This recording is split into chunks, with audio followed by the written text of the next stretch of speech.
چنانچه آگاه هستید در این روزها کشور همسایه باری دیگر اقدام به اخراج اجباری و بی‌رحمانه مهاجرین و هموطنان ما نمودند که این کار خلاف اصولات اسلامی، خلاف استهان‌جواری و خلاف تمام اصول و قوانین بین‌المللی مهاجرت باشد.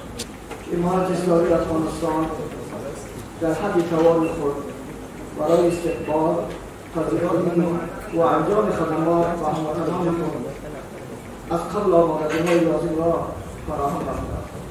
در این راستا امارت اسلامی کمیسیون عالی را با منظور رسیدگی به امور مهاجرین و عودتکنندگان تحت سرپرستی معاون اداره ریاست الوزراء تعیین کرده که در ترکیب آن 12 فیزیک‌کاری مسئول ارائه خدمات باشد. در این مقطع زمانی امارت اسلامی ناگزیر شد که از هموطنان خلیل خود از طاقهای صنعت و تجارت، اتحادیه‌ها و دیگر مراکز خیریه، دفاتر سازمان ملل متحد، نهادهای کمک کننده و غیره دوباره از اینها یک تقاضای کمک کنند. چنانچه در اخراج گذشته، در اخراج اولی شما رول مهمی را ادا کردیم در کمک به مهاجرین و می‌خواهیم که در این اخراج هم سهم فعال داشته باشیم. نه تنها در اخراج مهاجرین بلکه در زلزله هرات، در سیلاب‌ها هم سهم فعال و رول مهم داشتیم.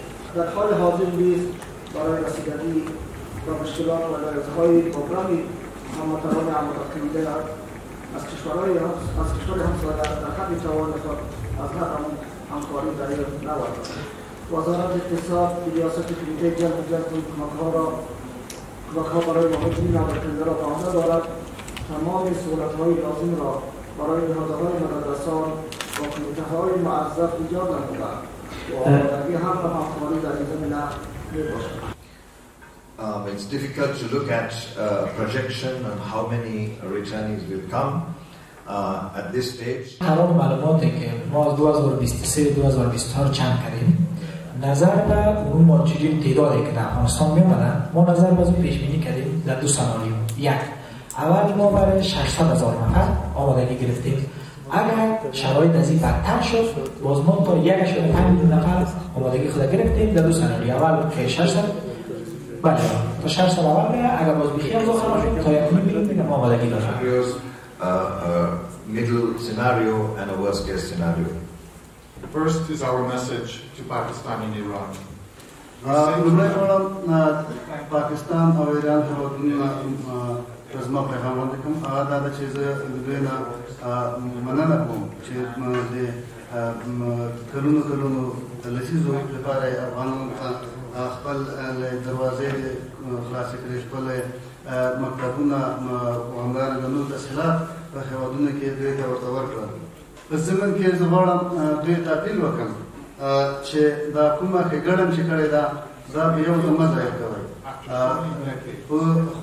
जबर बांधे शरण दे अफ़गान माजरून मकवई कुमा कुम चिकड़े के हगा आउसाते आउ देगा का एहतराम and involuntary repatriation. And we want to make it clear that aside from the cash می‌خوایم که بگم که با استثنای کمک‌های مالی یا با استثنای کمک نقدی سایر فعالیت‌های ما برای تمام کسایی که از پاکستان برمیگردند و از اینا open and available and given to everybody. Secondly, in terms of our response, the first line of response the person ke naga khpal jawab dihi ke vedoi chis maga lumlai jawab shikunda ya maga lumlai faaliyata aga sakhalat ke maga ta loda rote da sara rasulun ta madagil او د دې زموږ په څنګه کې زموږ انکار اداري شکران دي لګوي امور ایجنسیان دي دوه سره په ګډه باندې د وخت د تسنن of Afghans who are coming home. What is important now is resources. The World Food Programme and others around the table, including the authorities of the government of Afghanistan, are able to provide. هغه څه چې مهم دي د منابعو شتون دي د خوړو نړیوال سازمان په ډېر مسلسل شکل په دغه عرصه کې کار کوي تر څو نورو مالي منابعو ته لاسرسی پیدا کړي او دغه راستنېدونکي بهیر سره ډېر کومک وکولی شي. To provide assistance so that financial resources, so that we can actually provide this much needed assistance to the returnees in a dignified manner. As stated by the minister in his opening speech, that when the families come, sometimes they don't come. لکه څنګه چې وزیر صاحب محترم خپل وینا کې ورته اشاره وکړه چې ځینې کورنۍ په مکمله توګه او ځینې داسې کورنۍ چې هغه ماشومان یې په یو طرف کې سهار کې پاتې شي یا په ذکر کې پاتې شي او نور د فامیل غړي یې دې خواته راواوړي نو داسې ماشومان چې هغه بې کوره پاتې شي یا بې والدینو پاتې شي د هغه سره د یونیسف یو دا هغه ساحه د کار هم ده چې هغه ماشومان چې بې سرپرسته وي د هغو سره په وخت باندې کار وشي او ورته رسېدلي وکړي. As we work with other colleagues in this returning crisis. It is also a means to ensure that people can transition from shelter. دا ډېر مهمه ده چې خلک هغه د بنیادي سرپناه یو ښه کور ته یعنې یو برابر کور ته د ژوند ښه کور ته دې ته لاړ شي. یعنې په اوله کې چې دی راسي یو سرپناه یو ډېر وادي سرپناه به لري نو وروسته بیا دې ته یو داسې څه پکار دی چې هغه دوامداره دغه استفاده وکړي.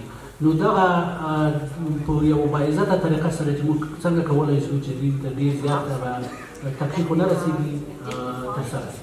Safe living environment. د اوسېدلو ځای د خوړو د صحت د ماشومانو تربیت دا د انسان سره چې څومره هغه ضروريات دي دا یو انسان ده دې سره ضروريات چې کوم د تړلي دي دې ضرورياتو ته منتوسي چې کوم د ډېر جدي او ډېر چې کوم د متوجه